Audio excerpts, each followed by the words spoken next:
CHAPTER 11. In which Phileas Fogg secures a curious means of conveyance at a fabulous price. The train had started punctually. Among the passengers were a number of officers, government officials, and opium and indigo merchants, whose business called them to the eastern coast.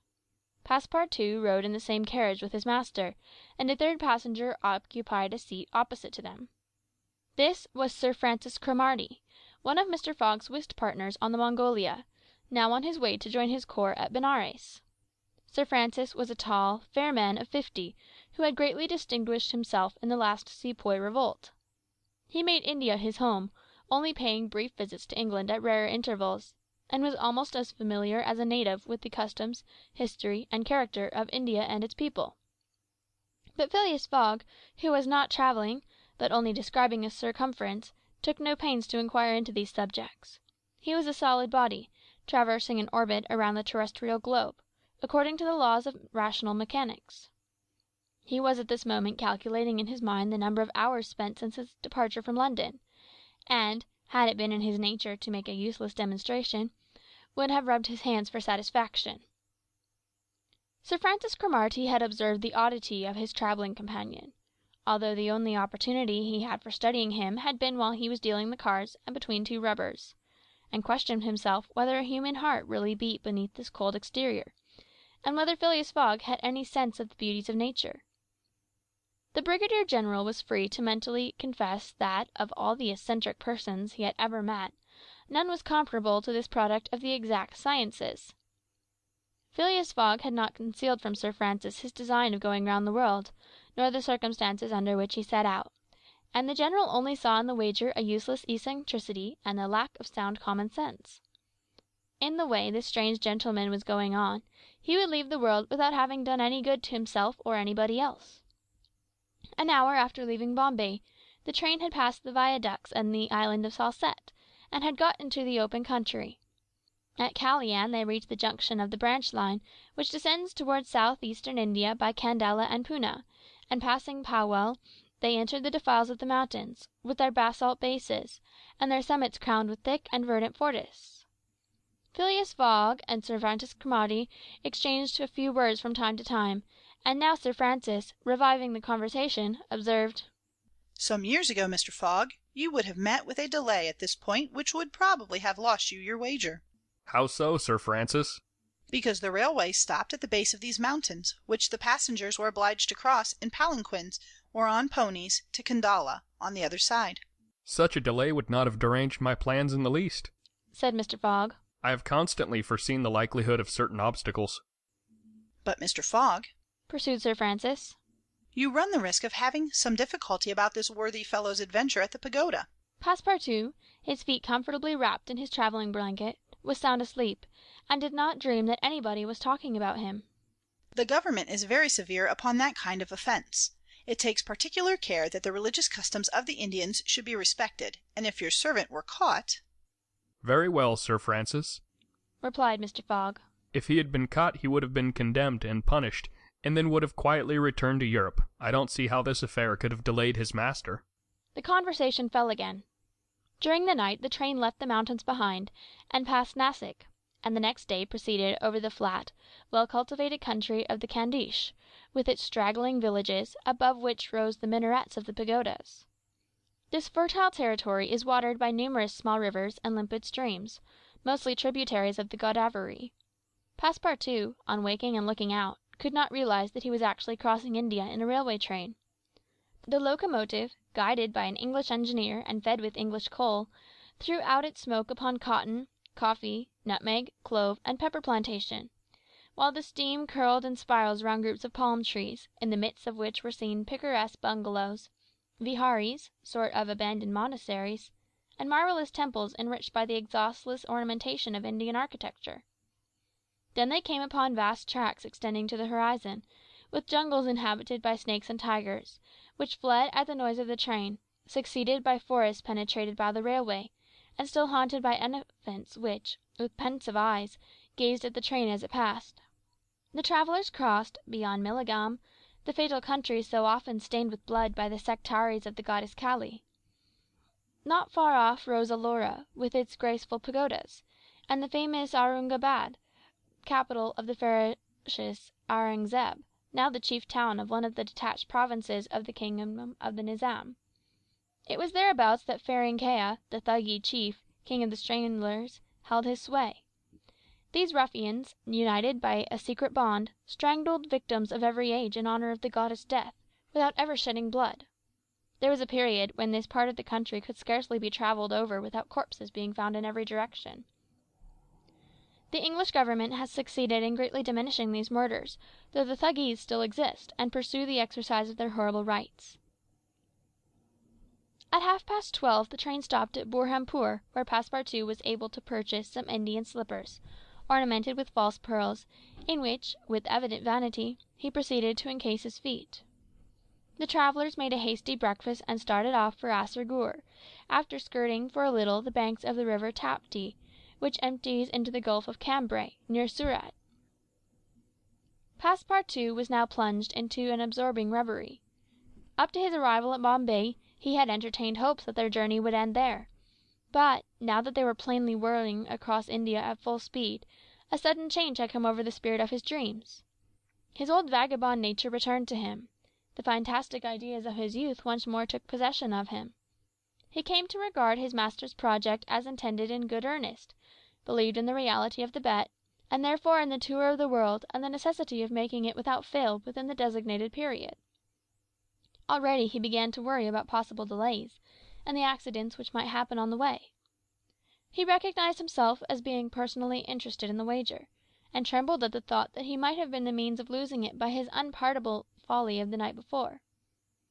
Being much less cool-headed than Mr. Fogg, he was much more restless, counting and recounting the days passed over, uttering maledictions when the train stopped, and accusing it of sluggishness, and mentally blaming Mr. Fogg for not having bribed the engineer. The worthy fellow was ignorant that, while it was possible by such means to hasten the rate of a steamer, it could not be done on the railway. The train entered the defiles of the Sutpur Mountains, which separate the Khandish from Bundelkund, towards evening. The next day Sir Francis Cromarty asked Passepartout what time it was; to which, on consulting his watch, he replied that it was 3 in the morning. This famous timepiece, always regulated on the Greenwich meridian, which was now some 77 degrees westward, was at least 4 hours slow. Sir Francis corrected Passepartout's time, whereupon the latter made the same remark that he had done to Fix; and upon the general insisting that the watch should be regulated in each new meridian, since he was constantly going eastward, that is, in the face of the sun, and therefore the days were shorter by 4 minutes for each degree gone over, Passepartout obstinately refused to alter his watch, which he kept at London time. It was an innocent delusion which could harm no one. The train stopped, at 8 o'clock, in the midst of a glade some 15 miles beyond Rothal, where there were several bungalows and workmen's cabins. The conductor, passing along the carriages, shouted, "Passengers will get out here." Phileas Fogg looked at Sir Francis Cromarty for an explanation, but the general could not tell what meant a halt in the midst of this forest of dates and acacias. Passepartout, not less surprised, rushed out and speedily returned, crying, "Monsieur, no more railway!" What do you mean?" asked Sir Francis. "I mean to say that the train isn't going on." The general at once stepped out, while Phileas Fogg calmly followed him, and they proceeded together to the conductor. "Where are we?" asked Sir Francis. At the hamlet of Colby. "Do we stop here?" Certainly. The railway isn't finished. "What? Not finished?" No, there's still a matter of 50 miles to be laid from here to Allahabad, where the line begins again. "But the papers announced the opening of the railway throughout." What would you have, officer? The papers were mistaken. "Yet you sell tickets from Bombay to Calcutta," retorted Sir Francis, who was growing warm. No doubt. Replied the conductor. But the passengers know that they must provide means of transport for themselves from Colby to Allahabad. Sir Francis was furious. Passepartout would willingly have knocked the conductor down, and did not dare to look at his master. Sir Francis, said Mr. Fogg quietly, we will, if you please, look around for some means of conveyance to Allahabad. "Mr. Fogg, this is a delay greatly to your disadvantage." No, Sir Francis, it was foreseen. "What? You knew that the way—" Not at all, but I knew that some obstacle or other would sooner or later arise on my route. Nothing, therefore, is lost. I have 2 days, which I have already gained, to sacrifice. A steamer leaves Calcutta for Hong Kong at noon on the 25th. This is the 22nd. We shall reach Calcutta in time." There was nothing to say to so confident a response. It was but too true that the railway came to a termination at this point. The papers were like some watches, which have a way of getting too fast, and had been premature in their announcement of the completion of the line. The greater part of the travellers were aware of this interruption, and, leaving the train, they began to engage such vehicles as the village could provide, four-wheeled packet-gharries, waggons drawn by zebus, carriages that looked like perambulating pagodas, palanquins, ponies, and what not. Mr. Fogg and Sir Francis Cromarty, after searching the village from end to end, came back without having found anything. "I shall go afoot," said Phileas Fogg. Passepartout, who had now rejoined his master, made a wry grimace as he thought of his magnificent but too frail Indian shoes. Happily he too had been looking about him, and after a moment's hesitation, said, "Monsieur, I think I have found a means of conveyance. "What?" An elephant. An elephant that belongs to an Indian who lives but 100 steps from here." "Let's go and see the elephant," replied Mr. Fogg. They soon reached a small hut, near which, enclosed within some high palings, was the animal in question. An Indian came out of the hut, and at their request conducted them within the enclosure. The elephant, which its owner had reared, not for beast of burden, but for warlike purposes, was half domesticated. The Indian had begun already, by often irritating him, and feeding him every 3 months on sugar and butter, to impart to him a ferocity not in his nature, this method being often employed by those who train the Indian elephants for battle. Happily, however, for Mr. Fogg, the animal's instruction in this direction had not gone far, and the elephant still preserved its natural gentleness. Kiuni, this was the name of the beast, could doubtless travel rapidly for a long time, and in default of any other means of conveyance, Mr. Fogg resolved to hire him. But elephants are far from cheap in India, where they are becoming scarce.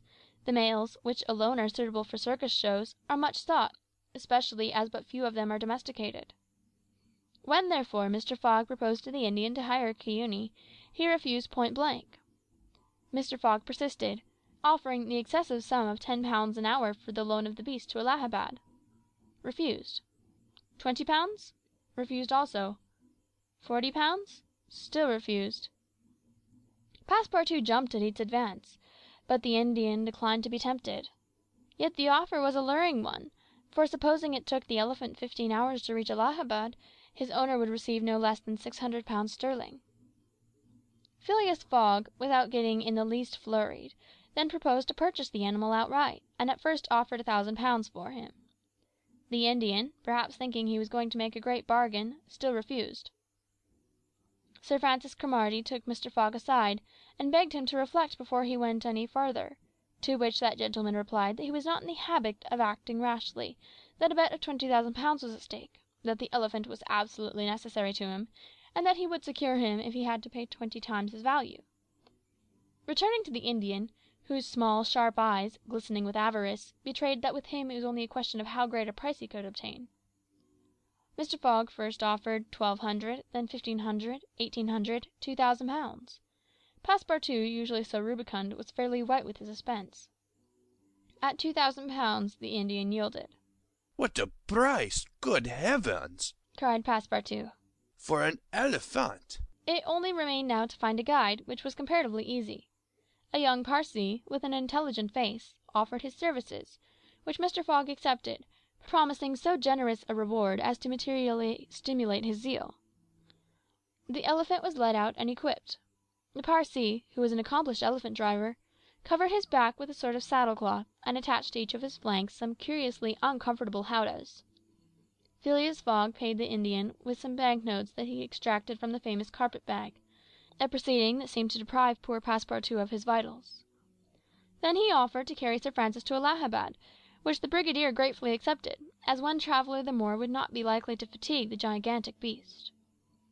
Provisions were purchased at Colby, and while Sir Francis and Mr. Fogg took the howdahs on either side, Passepartout got astride the saddle-cloth between them.